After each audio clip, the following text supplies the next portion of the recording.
ब्रह्मचर्य की ऊर्जा को सही दिशा में कैसे लगाए। एक बार की बात है, एक युवा साधक अपने गुरु के पास आया। वह बहुत परेशान था और उसने गुरु से पूछा, गुरुदेव, मैं ब्रह्मचर्य का पालन तो कर रहा हूं, लेकिन मेरी ऊर्जा को सही दिशा नहीं मिल रही। मैं अक्सर बेचैन रहता हूं। कृपया मुझे मार्गदर्शन दीजिए। गुरु ने उसकी बात सुनी और मुस्कुराते हुए कहा, पुत्र, आओ, आज मैं तुम्हें कुछ महत्वपूर्ण सिखाता हूं। चलो, नदी के किनारे चलते हैं। दोनों गुरु और शिष्य नदी के किनारे पहुंचे। वहां नदी का तेज प्रवाह था। गुरु ने शिष्य से पूछा, बताओ, यह नदी कैसी है? शिष्य ने कहा, गुरुदेव, यह नदी बहुत शक्तिशाली और तेज है। इसका प्रवाह इतना तीव्र है कि यह सब कुछ बहा ले जाने में सक्षम है। गुरु ने कहा, सही कहा। अब सोचो, यदि इस नदी को यूं ही बहने दिया जाए तो यह क्या करेगी? शिष्य ने उत्तर दिया, गुरुदेव, यदि इसे यूं ही बहने दिया जाए तो यह अपने किनारों को तोड़ सकती है, बाढ़ ला सकती है और विनाश कर सकती है।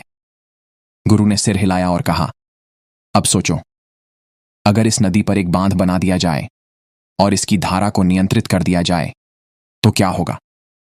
शिष्य ने जवाब दिया, गुरुदेव, अगर ऐसा किया जाए तो इससे खेतों की सिंचाई होगी, बिजली बनेगी और यह समाज के लिए उपयोगी होगी। गुरु ने शिष्य की तरफ देखा और कहा, पुत्र, यह नदी तुम्हारी ब्रह्मचर्य की ऊर्जा का प्रतीक है।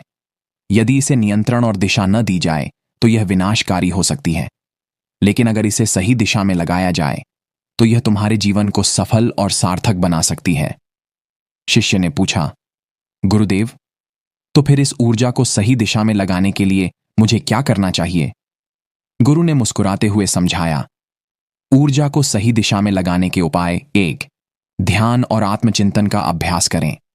गुरु ने कहा, ध्यान और आत्मचिंतन तुम्हें अपनी ऊर्जा को नियंत्रित करने में मदद करेंगे। रोज सुबह और शाम 15 से 20 मिनट ध्यान करो। यह तुम्हारे मन को शांत करेगा और ऊर्जा को केंद्रित करेगा। 2. अपने जीवन का उद्देश्य तय करो। गुरु ने कहा, हर व्यक्ति के जीवन में एक बड़ा लक्ष्य होना चाहिए। जब तुम्हारे पास कोई उद्देश्य होगा तो तुम्हारी ऊर्जा उस दिशा में लगने लगेगी। बिना उद्देश्य के यह ऊर्जा इधर उधर भटकती रहेगी। 3. शारीरिक गतिविधियों में भाग लो। अपने शरीर को सक्रिय रखना भी आवश्यक है। दौड़ना, योग, व्यायाम करना न केवल शरीर को मजबूत बनाता है बल्कि मानसिक शांति भी देता है। यह तुम्हारी ऊर्जा को सकारात्मक कार्यों में लगाने में मदद करेगा। 4. रचनात्मकता और कला को अपनाओ। गुरु ने कहा, अपनी रचनात्मकता को पहचानो। चित्रकला, संगीत, लेखन या किसी नए कौशल को सीखने में अपनी ऊर्जा लगाओ। यह तुम्हें संतुष्टि देगा और तुम्हारी ऊर्जा सही दिशा में जाएगी। 5. अच्छी संगत का महत्व। संगत का प्रभाव बहुत बड़ा होता है।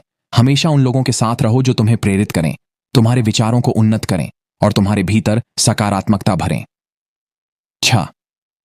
सेवा कार्य में संलग्न हो। गुरु ने समझाया, जब तुम दूसरों की मदद करते हो तो तुम्हारी ऊर्जा सही रूप में उपयोग होती है। सेवा का कार्य तुम्हारे मन को भी शांति देता है। 7. धार्मिक और प्रेरणादायक साहित्य पढ़ो। गुरु ने सलाह दी, महापुरुषों की जीवनियां पढ़ो, वे तुम्हें प्रेरणा देंगी। गीता, उपनिषद या अन्य धार्मिक ग्रंथों का अध्ययन करो, इससे तुम्हें आत्मिक बल मिलेगा। गुरु ने अंत में कहा, पुत्र, याद रखो कि ब्रह्मचर्य केवल इच्छाओं को दबाने का नाम नहीं है। यह तुम्हारे भीतर मौजूद शक्तियों को पहचान कर उनका सही उपयोग करने का माध्यम है। जब तुम अपनी ऊर्जा को सही दिशा में लगाओगे तो तुम्हारे जीवन में शांति, संतोष और सफलता निश्चित रूप से आएगी। शिष्य ने गुरु के चरणों में झुककर कहा, गुरुदेव, आपकी शिक्षा ने मेरी आंखें खोल दी। अब मैं अपनी ऊर्जा को सही दिशा में लगाकर अपने जीवन को सार्थक बनाऊंगा। इस प्रकार वह साधक एक नए दृष्टिकोण के साथ अपने जीवन में आगे बढ़ा और अपनी ऊर्जा का उपयोग सकारात्मक और रचनात्मक कार्यों में करने लगा। यह कहानी हमें सिखाती है कि हमारी ऊर्जा अनमोल है। यदि इसे सही दिशा में लगाया जाए तो यह हमारी सबसे बड़ी ताकत बन सकती है। वीडियो पसंद आया तो लाइक, कमेंट, शेयर करें। धन्यवाद और चैनल से जरूर जुड़े।